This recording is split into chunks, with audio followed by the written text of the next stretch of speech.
podcast is back. This week is UFC Vegas 52, and it's headlined by a 5-rounder at women's strawweight. Not just any strawweights, though, man. Two of the most exciting strawweights on the roster, and I can guarantee you they gave us a better showing than that main event last week. We got Amanda Lemos taking on Jessica Andrade, and I do hate complaining about UFC cards because obviously I'm going to watch it on Saturday, but this card's just not it, Ty. No service in terms of high-level fights. Not a lot of fights on Saturday. They're going to be, have any implications or impact on the rankings. And to be honest, maybe on who gets cut though. Right. And I'm not passionate about a whole lot of spots here, honestly, but excited to talk fights with you, see where there's opportunities for money to be made. Last week, man, I don't even know if I want to spend 30 seconds talking about that shit. Embarrassment on paper. And the way the fights played out the same way, 2-inning and technical decision, and then 2 other fights having point deductions. I was pretty fortunate to make it out unscathed through some of those and make some profit, but dude, it was just an overall weird night. Yeah, man, checking out your night, it looked pretty good. The only fight that you got wrong was the main event, and that was a big, close to 3-4 unit swing for you. Looking down the card, you felt like you were on an island with Rafa Garcia, and from what I could tell, you were, man, and that ended up being a pretty good bet right there. Two parlays. Both of them hit with ease. Sabatini was kind of your anchor for both those parlays, and round 1 got a little bit sketchy, but he kind of showed that he was the rightful favorite as the fight went on. You ended up the night positive 3.52 units with a 35% return on investment, and I'm assuming that you'd take that any night, any day of the week. Looking at my card, woo, different color. It's a different color. I also got the Vicente Luque fight wrong. I don't know. As far as main events go, they usually tend to be the hardest fight to cap. They're usually lined the right way. I gotta answer towards the Brandon Jenkins stab. I get it. Honestly, after that first round, I thought I was looking good, man. Like, I thought exactly what I was wanting to happen as a plus 520. Take a huge beating and just kind of let your car close, that weight cut kind of wear on him. Just didn't happen. Live and learn right there. The one fight that I do have to talk about that I got was the Fialho by TKO in round 1 plus 700 hit, which only lessened the bleeding for me, but it was a solid hit for me. It was.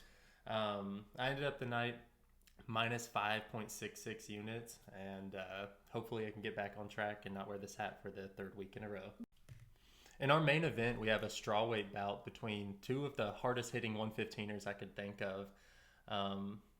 I said this last time about Lemos, and I still think that it's true. The way that she's climbed through the rankings and the hype surrounding her, very similar to the hype that was surrounding Khamzat before his last fight. Up until this last fight against Angela, she was mauling her opponents in her natural weight class, finishing 3 of her first 4 strawweight opponents in the first round. On the flip side, though, Andrade, in her UFC career, it's equally as intimidating and objectively more impressive concerning the quality of opponents she's been facing. I think when I look at this fight, my biggest concern for Andrade is her ability to take punishment. For the majority of her career, she makes for an excellent hammer, but after watching tape, she makes for an awful nail. You look down at her UFC losses, and 5 of her 7 losses have been by finish, and all of them coming in the first or second round. You have Shevchenko, Zhang, Pennington, Renault, Carmouche, and even in the first Rose fight, she's dropped by that knee in the first round that almost finished the fight. I don't care what anybody says, man. You're not going to win the first round against Amanda Lemos at 115 pounds. It's not going to happen. And in Lemos' entire UFC career, she's never dropped the first round. Even in her sole loss against Leslie Smith up at 135 pounds, she's fucking her up that first round. I don't know. I think Andrade coming back down to this weight class, she's finally meeting a girl who's bigger with the same amount of athleticism, and I think that she could run into some problems. So while a lot of people are going to be talking about Lemos fading, I think it's more about Andrade's ability to take punishment that we should be worried about. Who are you siding with?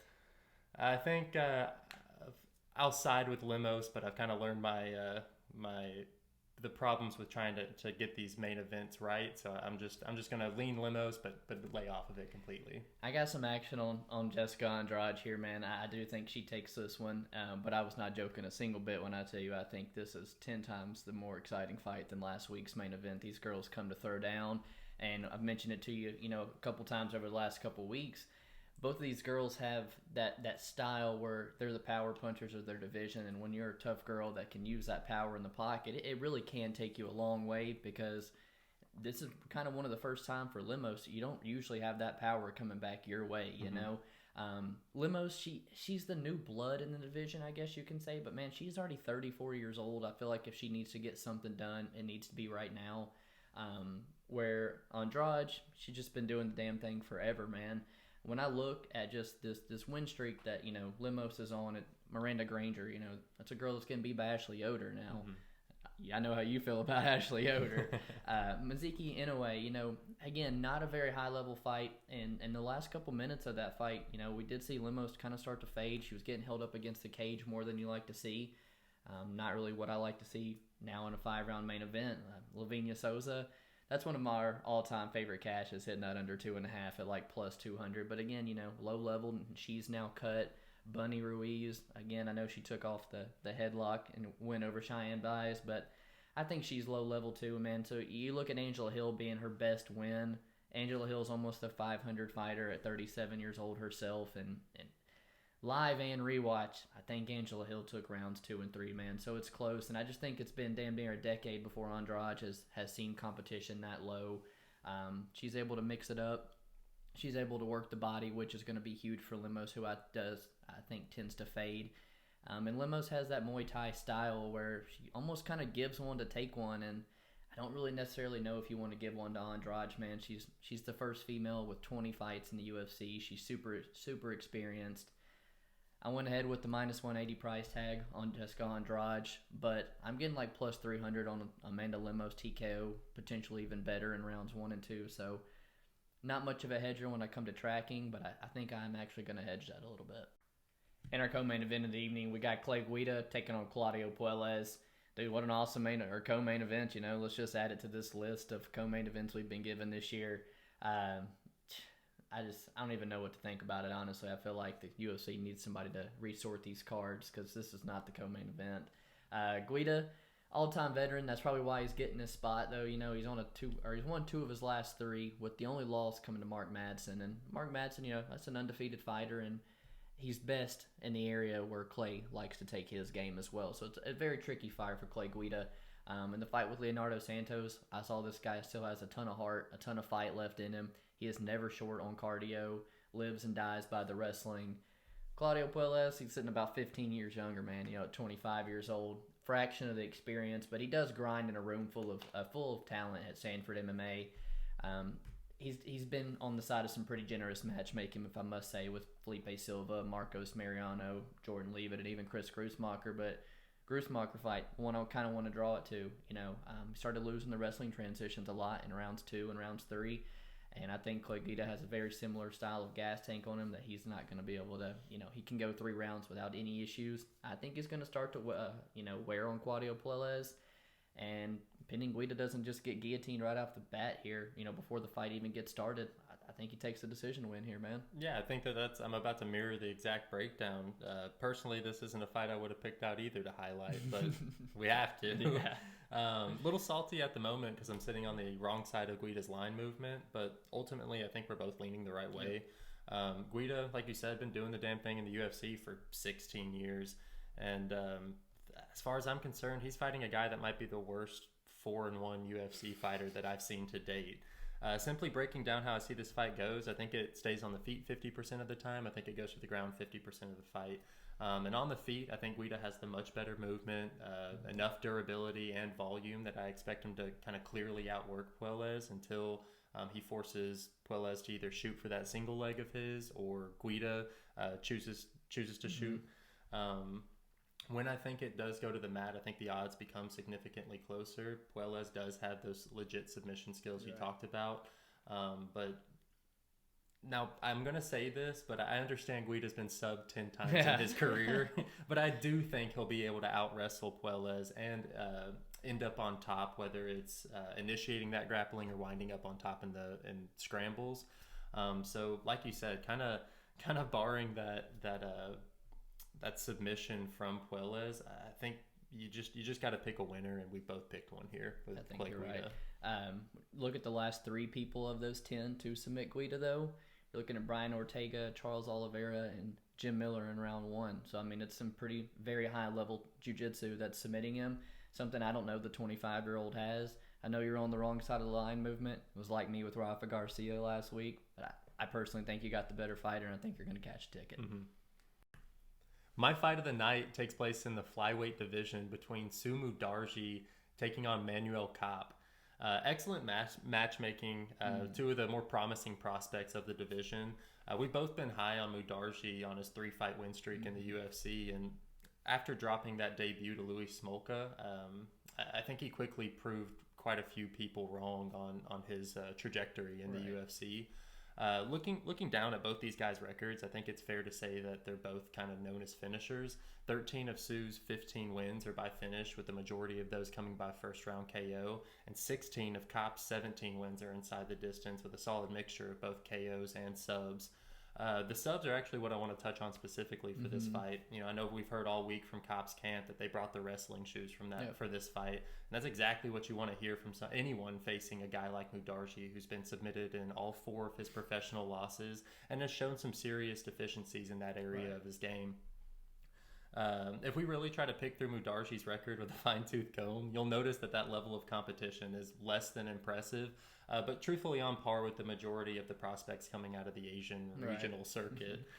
Since entering the UFC, you look down at the competition that he's had to face, and it's legitimate mean level of competition, man. You got Louis Smolka, and that's bantamweight Louis Smolka, Soccer Mom, Bug Eyes Gordon, and less than 5 fights Saruk Adashev.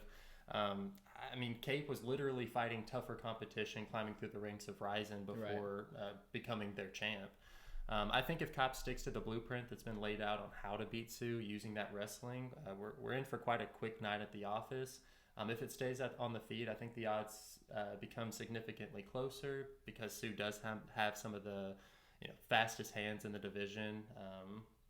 I don't see this hitting the final bell, man. I think both these guys are gonna have finishing qualities, and right now you're getting the fight doesn't go to decision at plus money, which is a spot that I love and will probably hit later on in the week when it becomes available on our books. And then one last note, Mudaerji's coming off of a pretty serious knee injury at 26 years old, which is never good for durability and usually not good for the remainder of his career. It kind of reminds me of Kevin Lee. So I'm picking Kape here. I think he's a great bet, and I also think he's going to get it done inside the distance, although it's a great hedge out by just taking fight doesn't go to decision. Man, flyweights, I know you're not the biggest fan of flyweights, but I think it's a killer fight to talk about. It's one of the few ranked matchups that we have on this card. We both got some action on Manel Kape, You're right. Don't make it harder than it needs to be on Saturday, man. Strap the singlet on and go to work. He's been in Vegas working with Khabib and stuff in the room with them. I even went as far as posting a picture online saying that he was going to wrestle on April 23rd. And I don't know if it's mind games, but, man, it's definitely going to be the easiest path to victory for him, if you want my honest opinion. But on the feet, too, man, I think Kape's equally as good of a striker on the feet. Sue's got a little bit of a length, but Kape fought some relatively good names over in Rizin and then was, looked at as such a highly touted prospect. He was thrown straight into the division's top 5, with Pantoja, and now Nicolau is about to get a top 5 fight, and I know you're high on Nicolau. Soon, meanwhile, like you said, it's Malcolm Gordon, which awesome that we cashed on. We got a little overzealous, tried to take him inside the distance against Saruk Adashev, and I really thought in that fight you might have actually saw that Sue really does have a ceiling to him and stuff, and definitely one that I think is a bit shallower than Manel Kape's.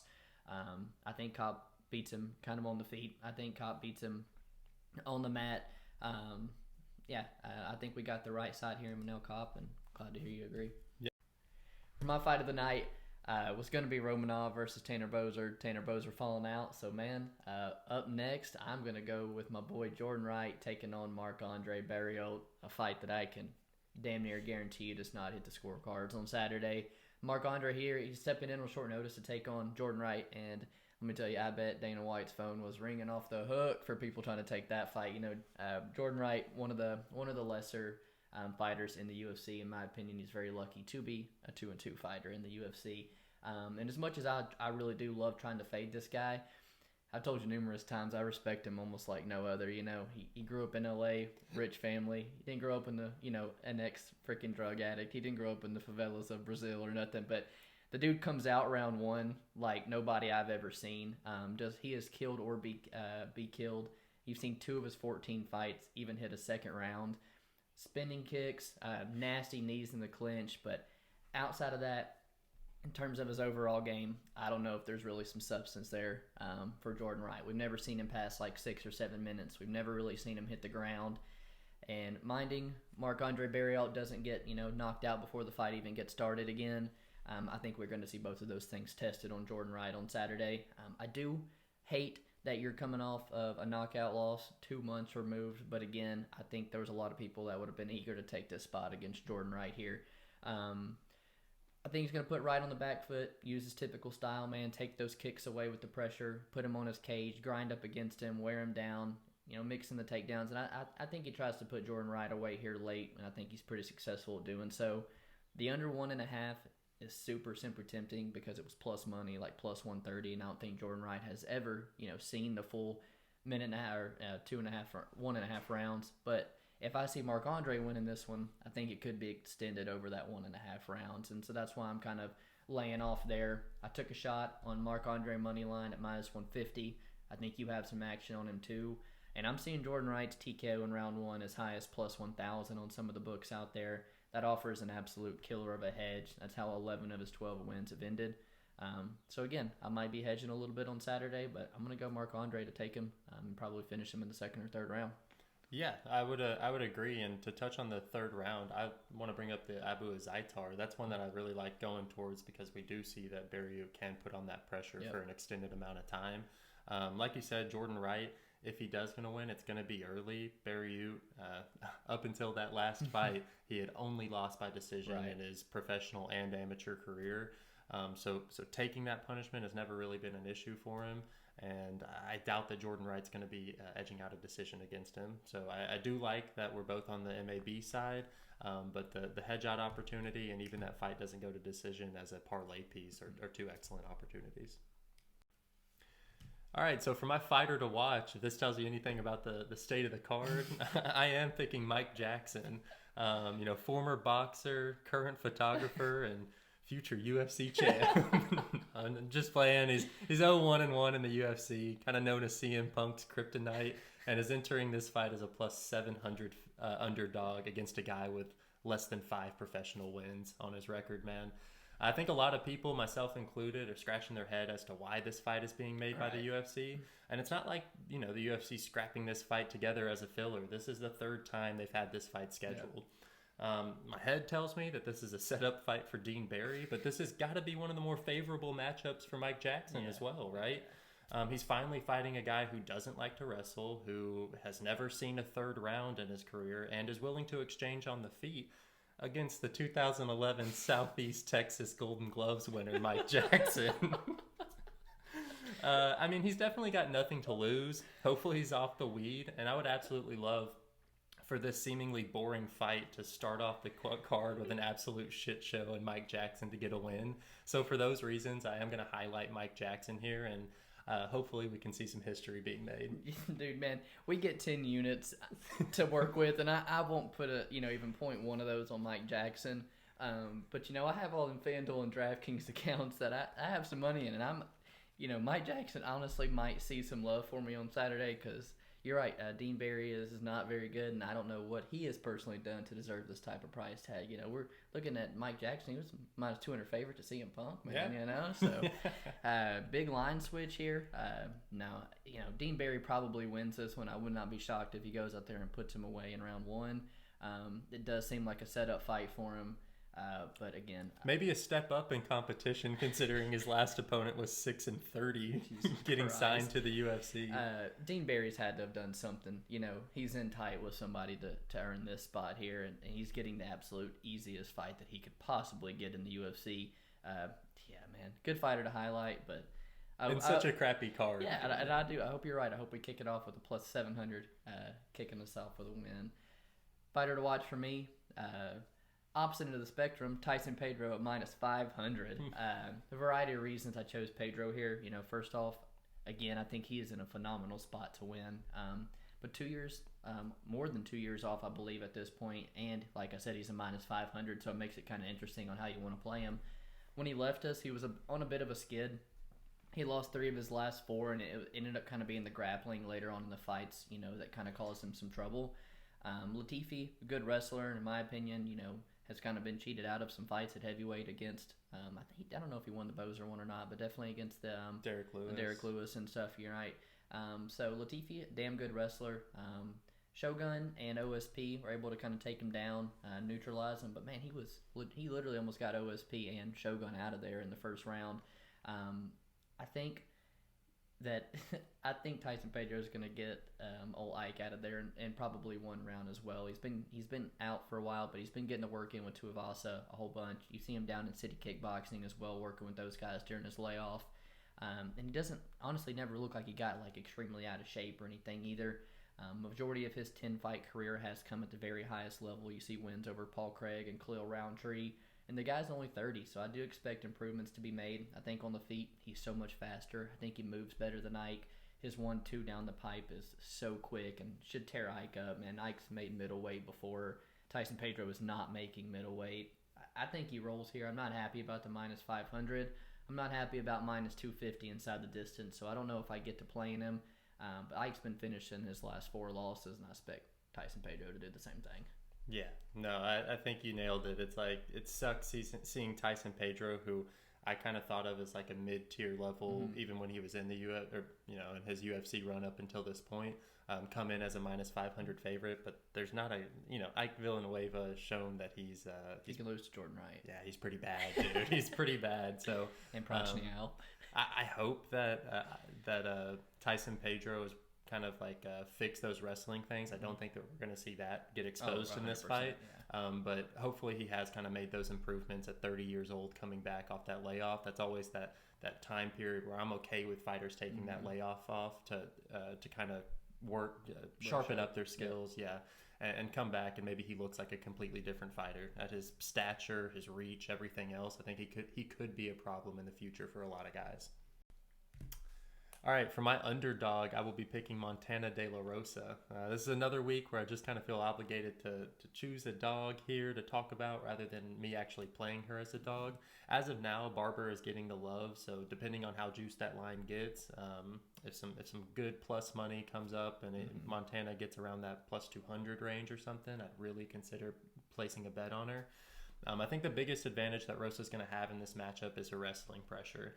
And I think you're going to find out rather quickly how this fight goes by that first wrestling exchange. If Rosa does get that initial takedown easy, I doubt Macy's going to be able to stop it any time for the rest of the fight, as Macy does tend to slow down in her fights. And as Rosa has shown, she can keep that high pace for 3 rounds. She's training at Team Elevation, known for their cardio and their wrestling. They've got Torres, Pennington, Miranda Maverick there. And, as far as finishing ability, I do think that it leans heavy in favor of Macy. She does have that ability to overwhelm her opponents with striking. But we've never seen Montana De La Rosa finish in her 10 UFC fights. And, concerning like the closer fights that Montana De La Rosa has had with like Bueno Silva, Vivian Arujau, and Andrea Lee, I think all of those girls have equal finishing upside as more. Macy. Yeah, more equal finishing upsides to Macy Barber. So if Rosa can get through that, I think she can get through this. In a fight where Barber can't really mix in her wrestling game and her opponent isn't somebody like Hannah Cyphers or JJ Aldrich that's just gonna take a beating, she hasn't shown me a lot in her last 3 fights, man. And let's put it this way, I like the way that Rosa had made her way through the UFC, only dropping those high-level fights and kind of forcing her to change her style and adapt to the game, where I think Macy kind of climbed through these rankings just being a very aggressive, athletic girl for the division, where she doesn't have like a strong grasp on the fundamentals.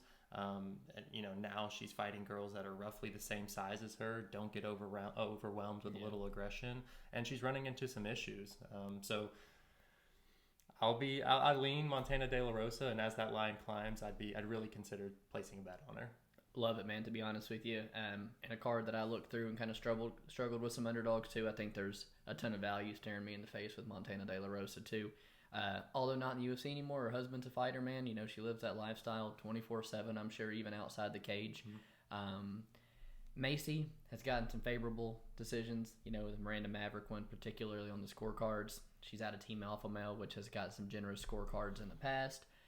I don't know if I want to go heavy on Montana De La Rosa on a money line perspective. I think I'm looking at her by decision, laying a little bit less there, because that's going to be like plus 275. If she were to get up to that plus 200, we'll probably see a plus 300 by decision. I don't think she's ever gotten a finish. I've seen Macy literally tough out a torn ACL and still fight to a decision and stuff. So, and it's with the wrestling, which I like to back to a decision factor and things. So, yeah, ton of value on Montana De La Rosa. I think I might stab on her by decision.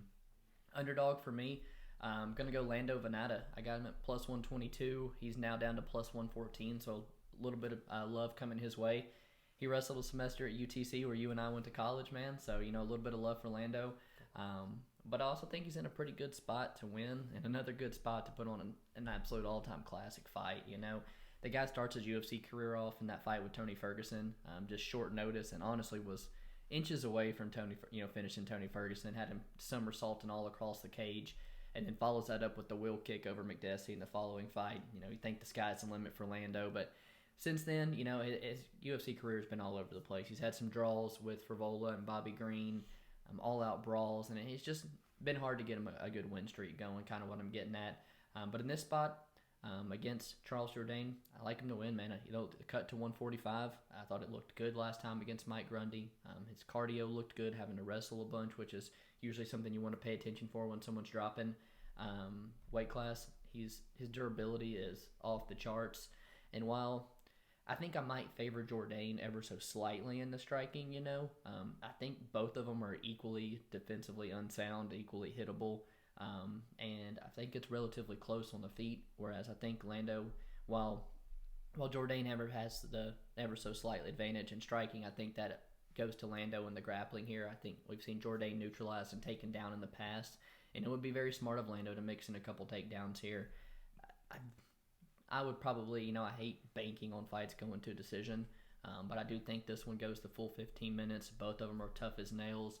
I favor the overall skill set and durability of Lando a little more. So why not take the dog here? Take the guy we like. Go with Lando Venata. Yeah, man, I don't mind that at all. I think you look at Jourdain's last few fights, like Julian Erosa, I think Lando's on par with him. Josh Kulabau, I really think Lando's on par with him.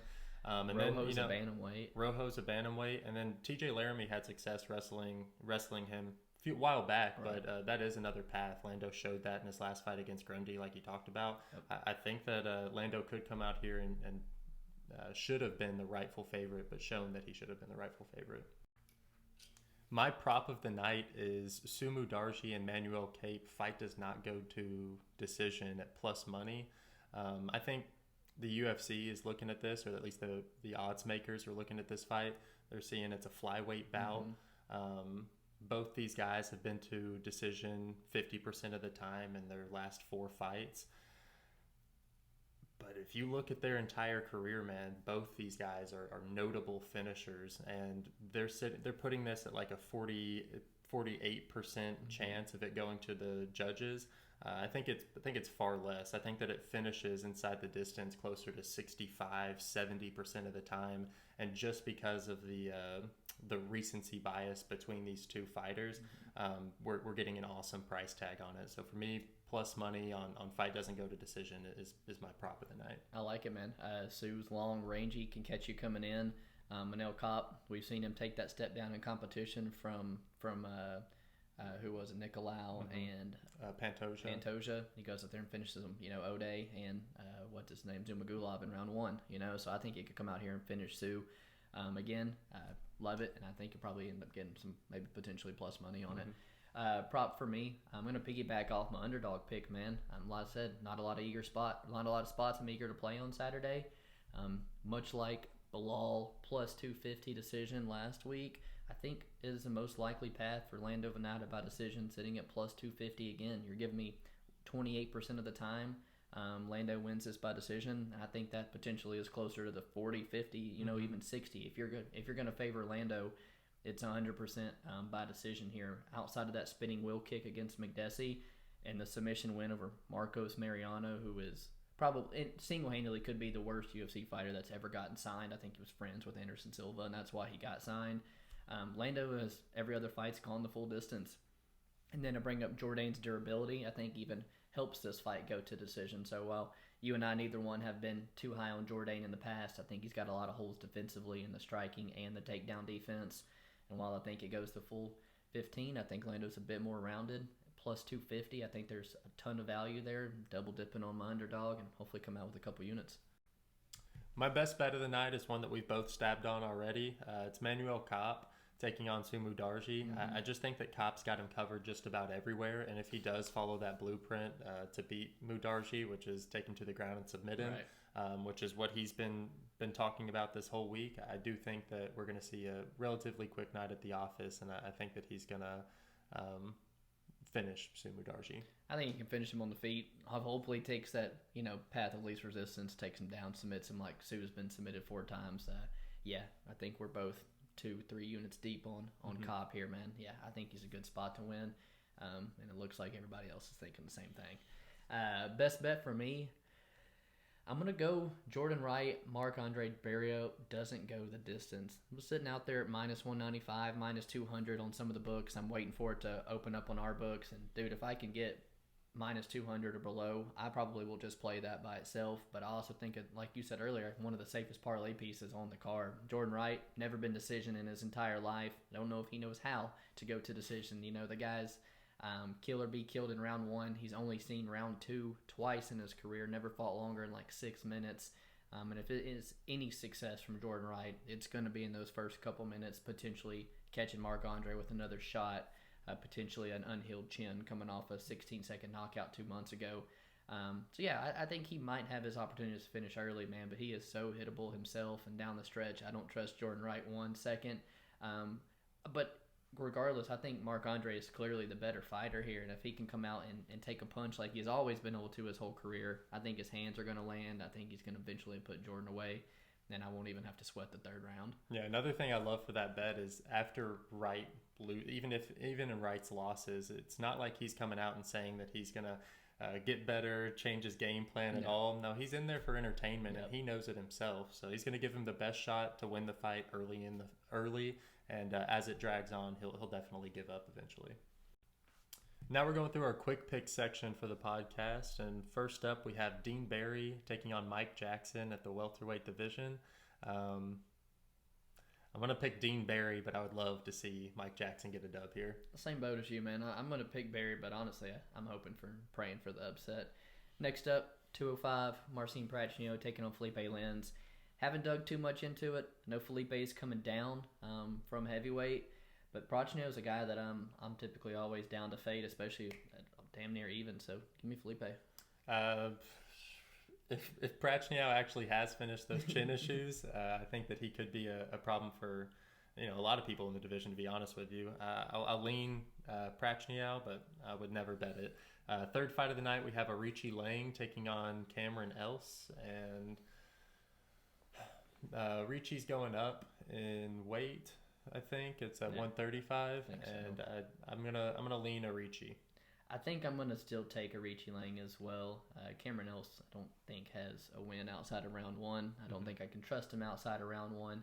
Where Arichi Lang was slinging heat with Molina to the last second, So yeah, I'll take Arichi Lang as well. 205 again, Tyson Pedro coming back, taking on Ike Villanueva. I think Tyson Pedro 1st round knockout. Yeah, I think that's a pretty safe bet. I'm also leaning Pedro. Moving on, we got the Beverly Hills Ninja Jordan Wright taking on Marc-Andre Barriault. We both have placed a bet on this guy already, and I really do like it. Marc-Andre Barriault's the better fighter. Doesn't mean he's going to win, though. Yeah, you're right. Doesn't mean he's going to win. But yeah, Marc-Andre Barriault thinks he gets him out of there down the stretch. Charles Jourdain, Lando Venata, touched on this fight twice. Lando Venata for me by decision. Yeah, I'm going to go with you. I'll go Lando Venata as well. Charles Jourdain always kind of being a little hype train for us, so I like Lando Venata, especially as a dog. Probably the most talked about fight on this card so far, Mudaerji versus Manuel Kape. I'm taking Kape, not a surprise. Yeah, no surprise either, man. I think Kape's got him pretty much covered everywhere and beat it into his head. Hopefully he wrestles on Saturday. Macy Barber, Montana De La Rosa. A fight that, as much as I think there's value on De La Rosa, I think there's value in just staying away from this fight as well. Give me the dog, De La Rosa by decision. Yeah, I like the dog too. I'd feel bad if I didn't pick her and I made her my dog of the week. Moving on, we have the co-main event already. Guida versus Claudio Puelles. I think Claudio's awful. I'm taking Guida. I think he can get a few more done at age 40. I'm with you, man. Claudio, he is 25. He is at Sanford, so plenty of time to progress. But, man, I like the style of Guida versus a lot of these young and up-and-coming fighters. I think he breaks them, and I think he takes a decision after maybe even a 30-27, man. Lives and dies by the wrestling. I like Guida. And then in the main event, Amanda Lemos versus Jessica Andrade. You're right. Amanda Lemos in round 1 versus anybody is a motherfucker, man. But I got to go with my gut. I think Jessica Andrade is just a little bit too much for Amanda Lemos. I'm gonna lean away from the rest of the people on MMA Twitter, and I'm gonna go with Lemos here. I think that Jessica Andrade takes punishment horribly, and I think Lemos delivers it really well. So I'm gonna go with Lemos first or second round finish. I like it. Appreciate you guys watching, man. If you're still with us, make sure to like the video, sub to the channel. We'll see you guys next week. Peace.